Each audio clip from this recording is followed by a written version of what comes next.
ঠিক এই পদ্ধতিতেই বানিয়ে নাও চিচিঙ্গার রেসিপি। ভাত বা রুটির সাথে দারুণ জমে যাবে। নমস্কার বন্ধুরা, হ্যাপি উইথ গোপা কিচেন কুকিংয়ে জানাই তোমাদের সকলকে স্বাগতম। আজকে আমি তোমাদের সাথে শেয়ার করব দারুণ সুস্বাদু চিচিঙ্গার নিরামিষ একটা রেসিপি।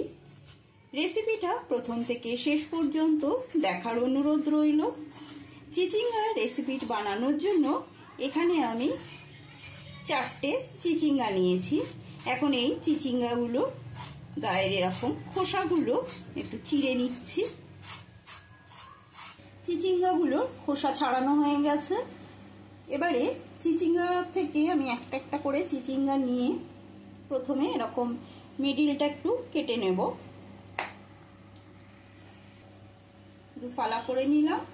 এবারে মাঝখান দিয়ে এরকম একটু চিড়ে নেব। চিড়ে নিয়ে এই যে ভেতরে যে বীজগুলো রয়েছে সেই বীজগুলো ফেলে দেব।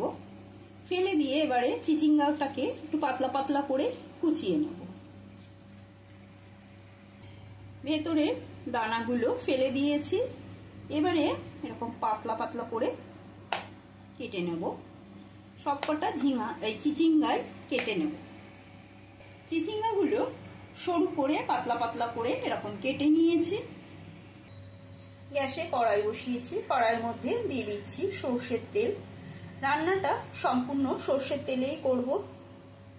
তেলটা গরম হয়ে গেছে। এবারে এই তেলের মধ্যে দিয়ে দিচ্ছি কালো জিরে আর একটা শুকনো লঙ্কা। ফোড়নটা একটু ভালো করে নেড়ে চেড়ে নেব। ফোড়নের থেকে সুন্দর গন্ধ বেরোলে এবারে এর মধ্যে আমি দিয়ে দেবো একটা বড় মাপের পেঁয়াজ। আমি পেঁয়াজ দিয়ে রান্নাটা করছি। তোমাদের যদি পেঁয়াজ খেতে ভালো না লাগে তবে পেঁয়াজ না দিলেও চলবে, তবে পেঁয়াজটা দিলে খেতে একটু বেশি ভালো লাগে। পেঁয়াজটা ভালো করে ভেজে নেব। পেঁয়াজটা লাল লাল করে ভাজা হয়ে গেছে। এখন এর মধ্যে দিয়ে দেবো কেটে রাখা চিচিঙ্গাগুলো।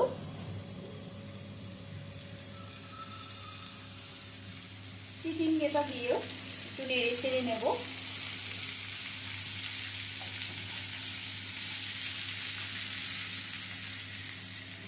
দিয়ে দেবো এর মধ্যে লবণ, স্বাদ অনুসারে লবণ দিয়ে দিলাম। লবণ দিয়ে ভালো করে মিশিয়ে নেব।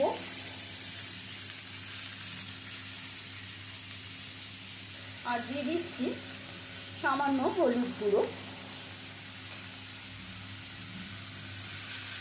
ভালো করে লবণ আর হলুদ দিয়ে নেড়ে চেড়ে নিতে হবে। নেড়ে চেড়ে নেওয়ার পরে এবারে এটা ঢাকা দিয়ে দেব 3 থেকে 4 মিনিটের জন্য। লো টু মিডিয়াম স্টিমে গ্যাসটা রেখে দিলাম। এখানে একটা মিক্সার জার নিয়েছি। এই মিক্সার জারের মধ্যে দিয়ে দেব 2 চামচ সাদা তিল আর নিয়েছি 2 চামচ পোস্ত। দিয়ে দেব 6-7টা কাজু বাদাম। প্রথমে এটা একটু শুকনো ঘুরিয়ে নেব। তিল, পোস্ত আর কাজু বাদাম শুকনো ঘুরিয়ে নিয়েছি, এই দেখো। এখন এর মধ্যে দিয়ে দেব 1/2 ইঞ্চির মতো আদা আর দিয়ে দেব 4টে কাঁচা লঙ্কা। ঝালটা নিজেদের পরিমাণ বুঝে ব্যবহার করবে। আর দিয়ে দিচ্ছি 1/2 চামচ জিরের গুঁড়ো। দেব সামান্য জল। এবার এটা মিহি পেস্ট বানিয়ে নেব। মিহি করে পেস্ট বানিয়ে নিয়েছি।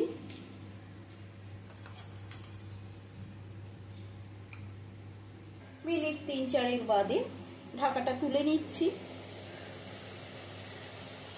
দেখো চিচিঙ্গা থেকে জল কেটেছে কতটা।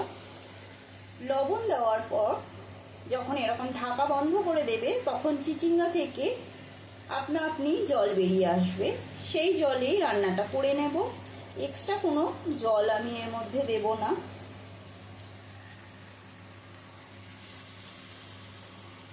তোমরা যারা নতুন বন্ধু এখনো চ্যানেলটা সাবস্ক্রাইব করে নাওনি, তোমাদের কাছে অনুরোধ রইল চ্যানেলটা সাবস্ক্রাইব করে নেওয়া, পাশে থাকা বেল আইকনটা প্রেস করে দেবে যাতে আমার রান্নার নিত্য নতুন নোটিফিকেশনগুলো তোমাদের কাছে খুব তাড়াতাড়ি পৌঁছে যায়। এখন এর মধ্যে দিয়ে দেবো আমি পেস্ট করে নেওয়া কাজু, পোস্ত, তিল, আদা, কাঁচা লঙ্কা আর জিরে। সমস্ত পেস্ট দিয়ে দেওয়ার পরে ভালো করে মিশিয়ে নেব। গরম ভাত বা রুটির সাথে চিচিঙ্গার এই রেসিপিটা অপূর্ব লাগে। যারা চিচিঙ্গা পছন্দ করে না বা অনেক বাচ্চাই আছে চিচিঙ্গা খেতে চায় না, তাদের যদি এরকমভাবে বানিয়ে দাও তারা একবার খেলে আবারও চাইবে। দিয়ে দেবো সামান্য চিনি, এখানে আমি ব্রাউন সুগার ব্যবহার করলাম।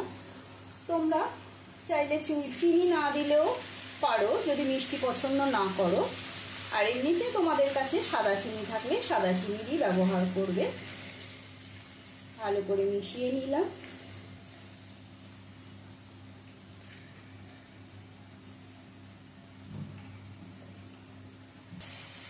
নামানোর আগে দিয়ে দেবো কিছুটা কাঁচা সর্ষের তেল। কাঁচা সর্ষের তেল দিয়ে ঢাকাটা বন্ধ করে দিলাম আর গ্যাসের স্টিমটাও বন্ধ করে দেব। দিয়ে 3 মিনিট মতন স্ট্যান্ডিং টাইমে রেখে, 3 মিনিট হয়ে গেছে স্ট্যান্ডিং টাইমে রাখা। এবারে ঢাকাটা নামিয়ে নিচ্ছি।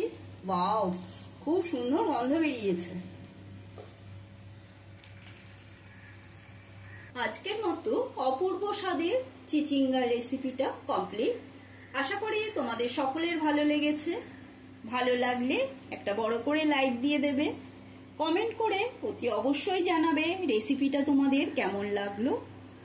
আজকের মতো এইটুকু, আবারও অন্য কোনো নতুন রেসিপি নিয়ে হাজির হব। সুস্থ থাকবে, ভালো থাকবে, ধন্যবাদ।